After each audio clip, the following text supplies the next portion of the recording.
All right, prepare for trouble then. Make it triple for another weekly podcast episode of The Rocket Report. This week we're be discussing two trainers.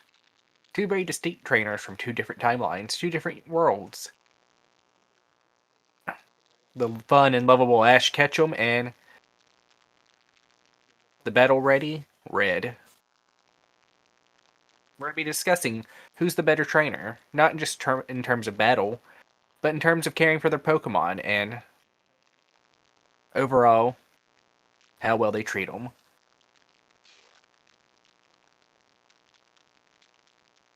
So, like always, your little rocket grunts, myself, Nick, and Cole and JW are going to bring you the Rocket Report. Hello.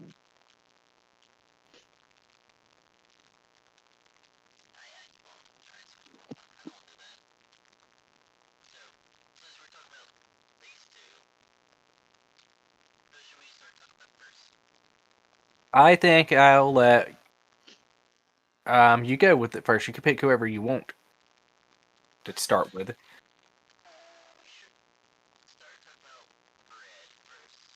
All right, well, tell me what your thoughts on Red is, and then I'll tell you everything I have to say.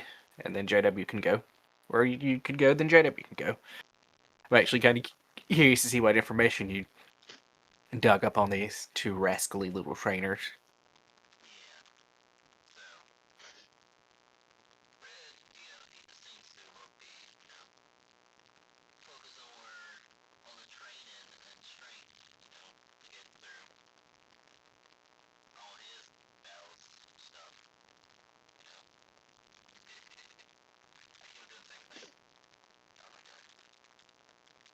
Yeah, you sound like a confused high school girl over there.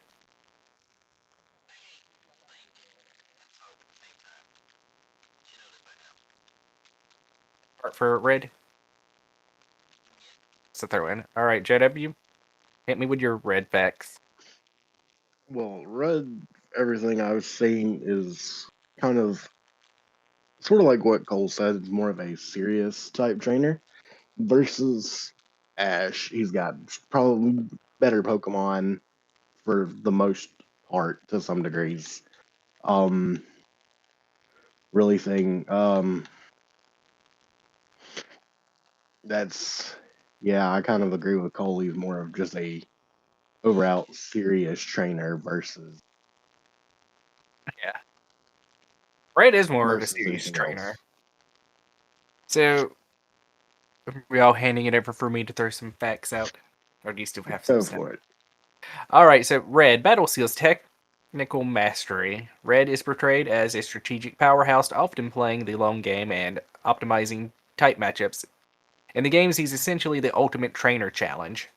Perfect record in lore. In the main continuity, Red becomes the Indigo Plateau champion or Indigo League champion at a young age. It beats Team Rocket and climbs to the top of Mount Silver where he trains in solitude.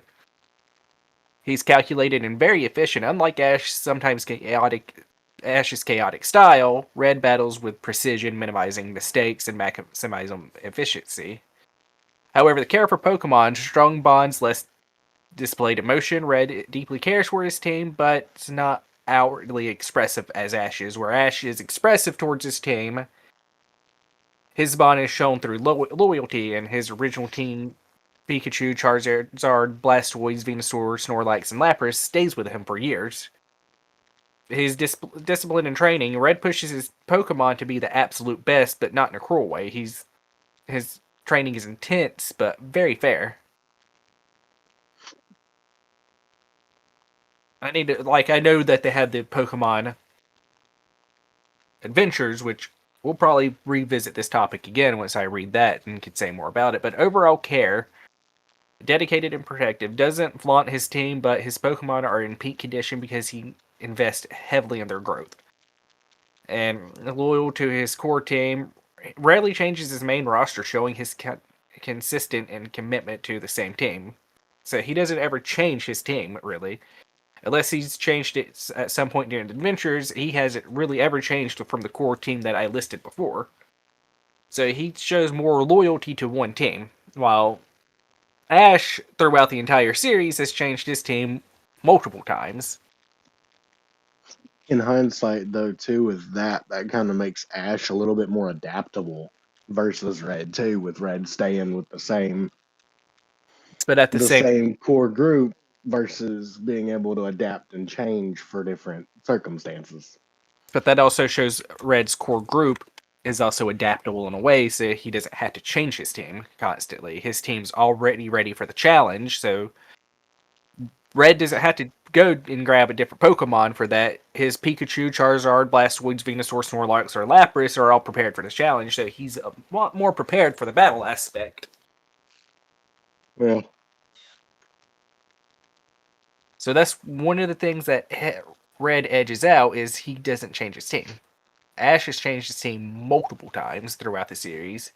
I mean, at times, yes, Ash does get some of his Pokemon that come back and help him here and there. Like Charizard comes back a few times and helps out. But ultimately, Red just sticks with the same team he's got. Because Red started out with Charmander. And then you also have to look at the origin where you're watching it from. Because you had the games, you had the manga, and then you had the anime called Pokemon Origins. And in Pokemon Origins, Red does all this stuff that I've said before, but he ends up catching Mewtwo at the end. And he does become the Indigo Plateau champion and the thing, which means he in that world he beat the Elite Four. Because the Indigo League's not exactly the same thing as the Indigo Plateau champion stuff. Because if you look at the Indigo League from the anime, it's a battle thing where you just compete against other trainers. And then when you look at the Indigo Plateau Championship, it's one trainer going against the Elite Four. So that's something I don't think Ash has battled the Elite Four. It's been a while since I really watched Pokemon and I've started it from the beginning, so I'm in Kanto still. But Red has shown that he can battle the Elite Four. The one thing I will give Ash credit for, before we jump onto his talk, in Pokemon Journeys, he does fight the world champion, which is called I think it's called the world monarch or something, a Pokemon Leon, and he does beat him. He does become the world champion at the end. And Leon has been able to beat one of the members of the Elite Four because it does show him in Pokemon Journeys, Leon versus Lance, and Leon does body Lance.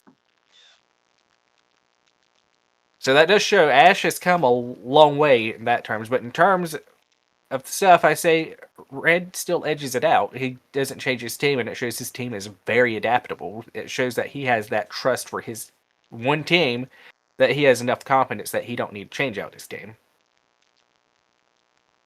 Then again, also in Pokemon Origins, Red has one of the legendary birds. I don't remember if it was which one it was. I think it was either Moltres or Zapdos. Maybe it's Articuno. I don't know. I haven't seen it in a while, but I know he has one of the legendary birds because he uses them to fight Mewtwo. But that's my take on Red.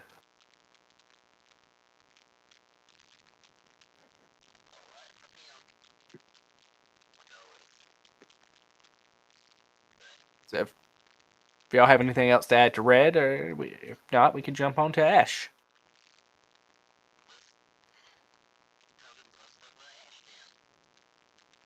yeah, Y'all we'll want to begin? move over to Ash. You want to begin with Ash? Ash Ketchum, or as the Japanese version of Ash is Satoshi.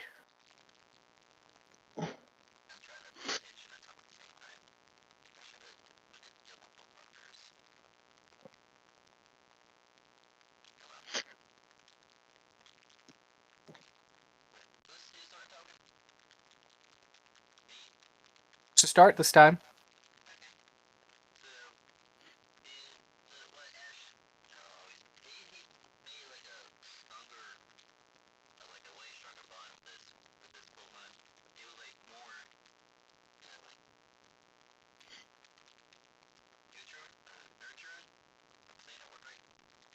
String.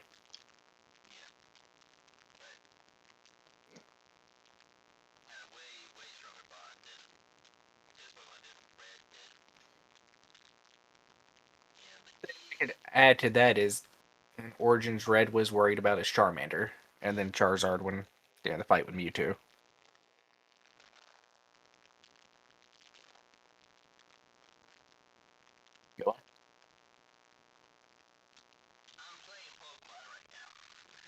Okay, well, we're talking about Ash.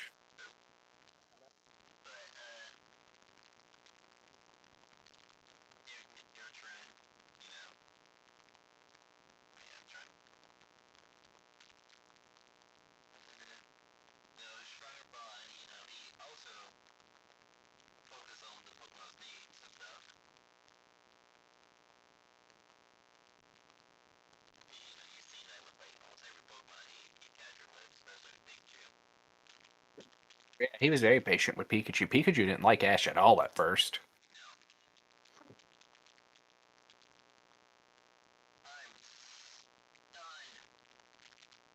I'm stunned that you're still getting distracted.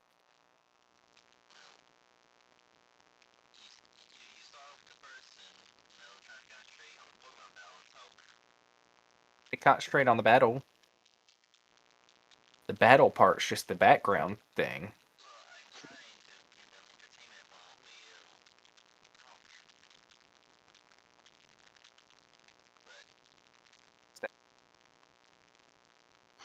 Yeah, I mean, from my personal perspective on Ash, his his bond with his Pokemon, he's not pushing quite as hard as Red would be for to be. He wants to be the best. Don't get me wrong, but he's not like as push as hard for it, and he's doing it in more of a group of friends kind of way. You know what I Yeah, mean? With the Pokemon, he's not. and it really does Those show. Pokemon are his friends versus just you know.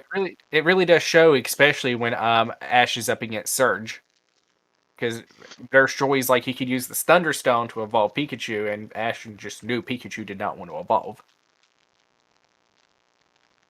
He preferred to let Pikachu win that battle as a Pikachu.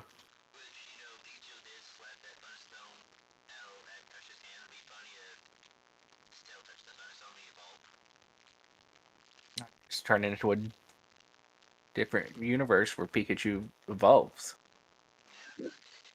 All right, so here's my take on Ash. So Ash's battle skill, Ash is adaptive. He's very adaptable. He has a good adaptability. Ash is famous for quickly adapting mid-battle, even when facing unknown opponents or types. He often comes up with creative strategies like using the environment or combining moves in an unexpected way. I mean, it shows really good where a good example when he's his first gym battle against Brock when the sprinkler system went off. He used that against Brock. He wasn't going to take the gym badge because of that, but Brock still gave it to him. And Pikachu used surfing on his Iron Tail, so there's another thing. Experience across regions, Ash has competed in all major Pokemon leagues. The Lowland Champion, Battle Frontier winner. I didn't realize he won the Battle Frontier. I forgot about that. Then again, I don't remember really watching the Battle Frontier, but yes, Ash won the Battle Frontier. And World Coronation Series Monarch, so he was able to beat a trainer that beat one of the members of the Elite Four. The only problem is his risk taking. Sometimes Ash's experimental styles backfire, but it also is what lets him beat his opponents, which is technically an advantage. Well, and also they sometimes his opponents also have the advantage as well, so it's just that. So care for his Pokemon bond focus. Ash's entire training style is relationship based. He refuses to push his Pokemon beyond their limits. He won't push them beyond their limits. He won't force them to do something they can't do.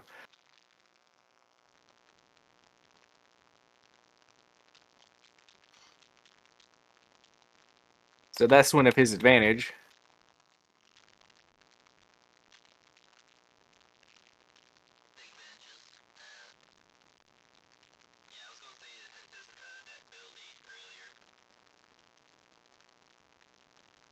So another thing is Charizard begins to respect and obey Ash, and the episode Charizard chills after Ash helps him through a difficult battle and recover. Because I'm pretty sure Charizard was really messed up in that moment, and he had to keep Charizard warm.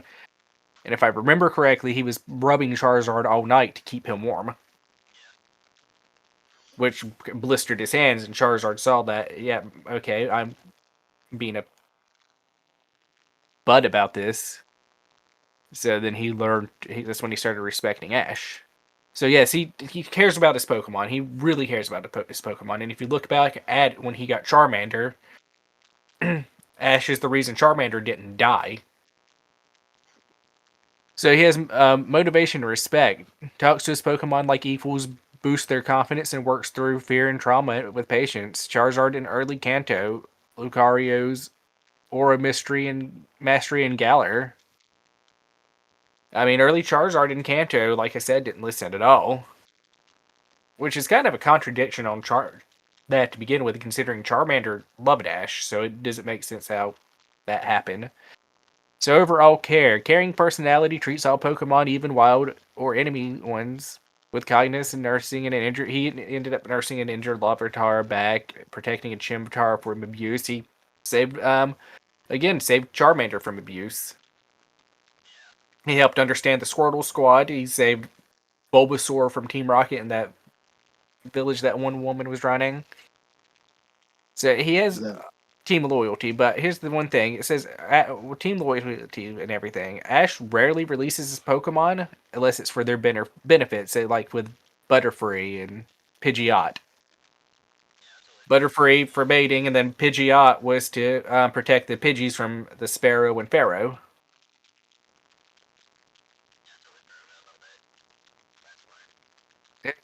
He loses Pidgeot before, I believe, the Indigo League. but that just goes to show kind of the different aspect that he or approach that he takes on it. Those Pokemon are more his friends. You He know, looks at it. same as everyone that travels with him. They're just as much his friends as them as they are. He looks at what benefits the Pokemon, and like I said, all the information I've thrown out about Red's all I really know about Red. I'm gonna have to read more. I'm gonna have to start reading Pokemon Adventures at least, so I could get some more understanding of Red. And everything I've said is pretty much all I know about Red.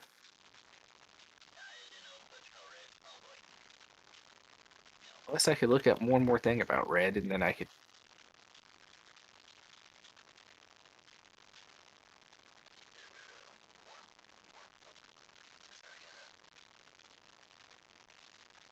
And the only thing I really see is first appearance is Pokemon Red and Green for Japan.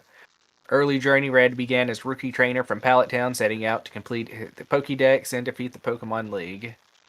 He did defeat. He has defeated Giovanni multiple times. He completely dismantled Team Rocket's Kanto operation single-handedly, so he has that.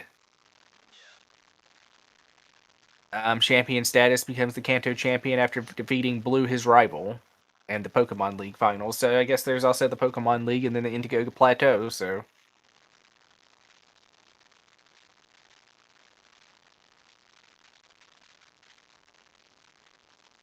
And he also has the same tendency as Ash. Pikachu is his ace, extremely powerful despite being uninvolved.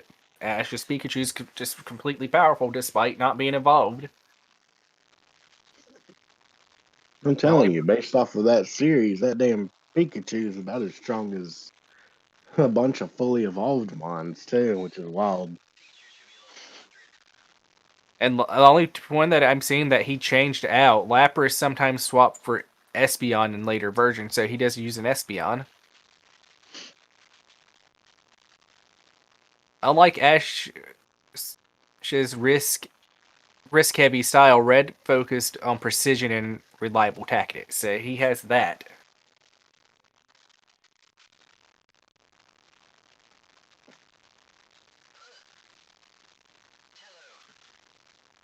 And here's the other one thing, and here's something you should both watch.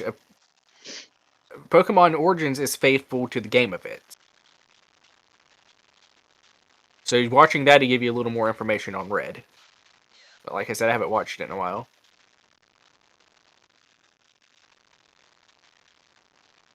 See, like, let me look at something of their accomplishments. Major accomplishments. Okay. I'll start with Ash. Ash Ketchum, Alolan League Championship, first ever. World Coronation Series Monarch Battle, Frontier Champion. Villains defeated, took down Team Rocket leaders, multiple regions, stopped Team Aqua, Magma, Galactica, Plasma, Flare, and Rocket again, and Alola. Pokedex completion rarely completes the dex, focuses on battling and friendship. Special titles: Orange Island Champion, Battle Frontiers, Symbol Master, and World's Top Trainer in Canon. Legendary battles: battled and befriended Lugia, Latios, and Latias, Reggie Ice, Darkrai, and some even Mewtwo. Fought Articuno, Zapdos, Moltres, Mewtwo in the manga, captured several legendaries and non-game canon. Okay, this is red. Um, that's what he did in battles. Recognized as the strongest trainer in Kanto and Johto, legendary Mount Silver Recluse. In the game lore suggests he come close to full completion before retiring to train. So it's saying he almost completed it. Defeated Team Rocket and Giovanni entirely in Kanto, so he basically shut Giovanni down. He's like, nah, no more of that crap, Giovanni, you're done. Okay, so his championship, Kanto champion, defeated Blue for the title, remained unbeaten at Melt Silver. So that's his accomplishment. So in terms of actual things, they're kind of Ash kind of edges him out on that one in terms of winning stuff. Because it doesn't seem like Red really did much after Kanto Championship, and then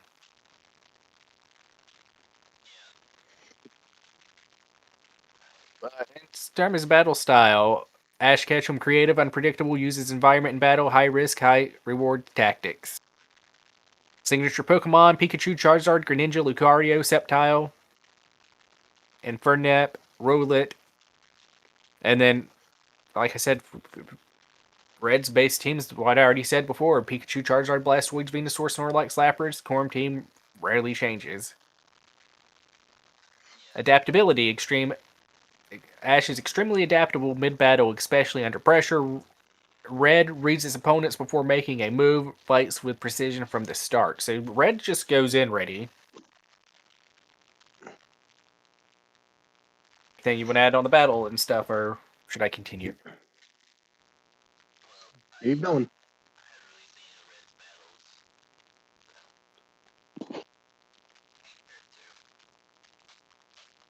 Well, Ash Ketchum, like we've already been saying, deep emotional connection talks to his Pokemon is equals. Red, strong but less outwardly expressive. He don't really express his bond too good. Welfare and priority: will stop the battle if the Pokemon is injured. Won't risk unnecessary harm, but pushes training to elite athlete levels. So Ash is like, okay, you're kind of hurt. We're going to stop. Red's like, you could probably go on a little longer. So basically, the overall strength and weaknesses: Ash's strengths: highly adaptable in unpredictable situations, strong bonds with his Pokemon in the franchise, has defeated multiple champion legends and saved regions. Ash's weaknesses: sometimes reckless with battle tactics, doesn't focus on long-term optimization, rotates team so often that long-term synergy isn't always maxed. So that's the problem with that. Well, you did say that shows Ash is adaptable, JW. It also messes with the synergy of the team because he doesn't have a long-term team, which is one of the things Red has in his strength. He doesn't swap his team. Red has near perfect battle execution, peak performance for long-term trained team, unbeaten record in canon game lore. Weakness: less experimental and creative in battle, more rigid, might not adapt as well to unpredictable environments as Ash would. So Ash has the thing: Ash is able to adapt to unpredictability, unlike Red. So the verdict for my end, and I'll let y'all say it for you. In a straight, no gimmick competitive match, Red probably wins due to his unmatched consistency and mastery. In a chaotic environmental battle with a surprise, Ash might take it thanks to his adaptability and wild tactics. In Pokemon care and emotional connection, Ash edges out Red. His journey is built on friendship and trust. So yes, Ash, in terms of that, edges out Red in terms of caring for his Pokemon. And if it's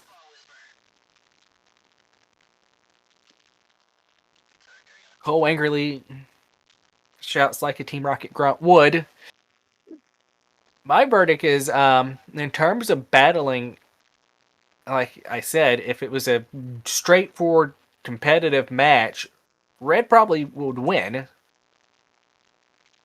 because he has the synergy with his team. He hasn't changed them out as much as Ash has, but the one thing that I could say, Ash's team is, if he would have his original team or a mix of all of his teams together, the ones that actually could work good, it'd be a close call, but I still say Red takes it because his team in terms of a battle. But if it's in an underpredicted area, Ash could probably take it to thanks to his adaptability and wild tactics. So that I'd give it to a competitive match, Red would win. In an unpredicted match, Ash takes it because Red does not adapt as well as Ash does. As far as Pokemon care, Ash wins. Ash wins hands down. Ash cares too much about his Pokemon. Ash loves his Pokemon. Ash isn't mean to his Pokemon. He treats them well. He doesn't force them to do stuff they don't want to do, and he just overall respects his Pokemon. So in my terms, like I said, in battle situation, Red's the better trainer.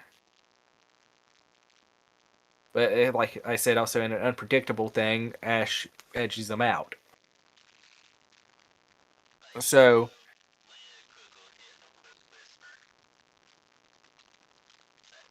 in my honest opinion, I would say Ash is the better trainer.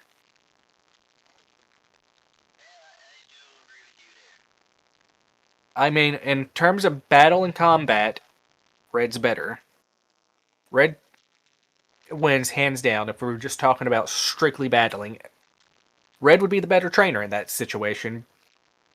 But we're focusing more on the fact of care for your Pokemon, how you treat them, and not just battling. And Ash edges him out every step of the way as far as training, as far as care for his Pokemon go. But as far as straight up battling, because the synergy Red has with his team and he hasn't trained him, he would beat Ash any day in terms of being a trainer.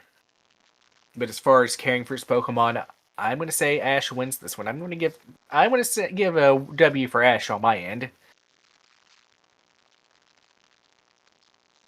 See what y'all think. Okay, JW, I say you should just wrap this up, and say what you think. I mean, I kind of, in a sense, agree with you from a battling perspective. I would definitely say Red, just because he's more disciplined and all of that, towards that. But as far as every other aspect of it, I would lead towards Ash as well. That's what I'm thinking. I like Red as a battle trainer. He's hands down, like I said, he is the better battler. But but as I said, I'm gonna punch your zigzag goon. But in an unpredictable match, where if it was Ash versus Red and it's an unpredictable environment, due to Ash's adaptability and Red not probably being able to adapt to that environment fast enough, Ash would win that battle. But a straight up one-on-one battle in a competitive type situation, Red takes it because the synergy of his team.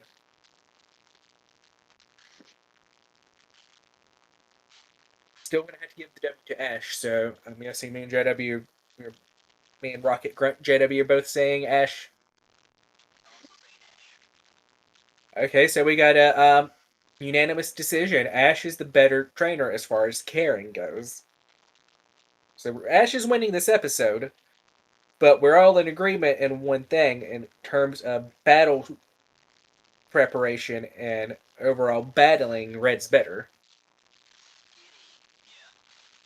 So Ash wins the overall episode, but Red does win in the terms of being a better battler. I mean, if you think about it, though, for Red's perspective, that kind of goes to show too why, like in the early Pokemon games, that you're Yeah, basically so based off of him. Versus that's why your Pokemon games don't look like Ash. You know what I mean? yeah.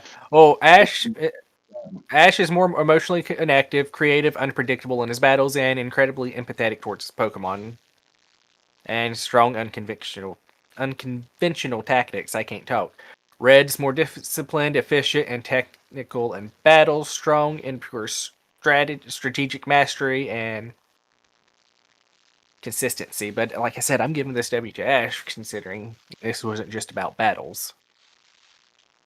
But we'll probably definitely revisit this topic again in the future. This would be definitely a two-part video, but when will it be?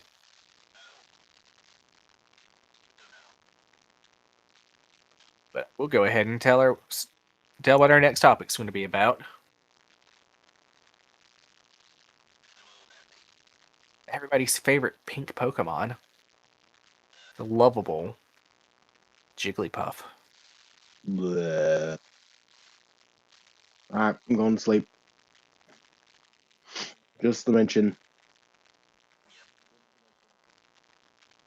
So much animosity towards Jigglypuff. But the next episode is going to be basically like Jigglypuff or hate Jigglypuff in the anime. And don't answer now because we don't want to spoil how y'all feel. But then again, your reaction is just enough to just top this episode off right now. I mentioned Jigglypuff, and you would think I just freaking slapped you across the face with a muck.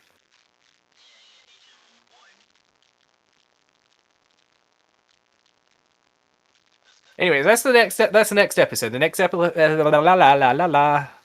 episode is gonna be about Jigglypuff, the lovable, sing happy, cute, adorable pink balloon Pokemon that everyone loves.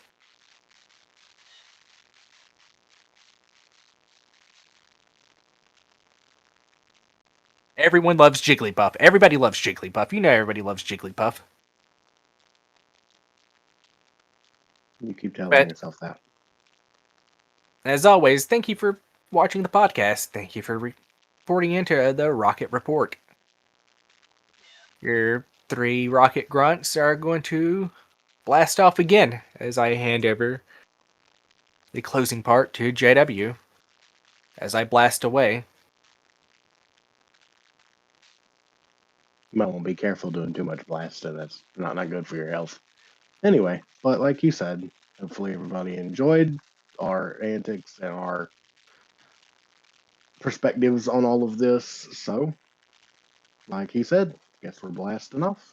And now to go.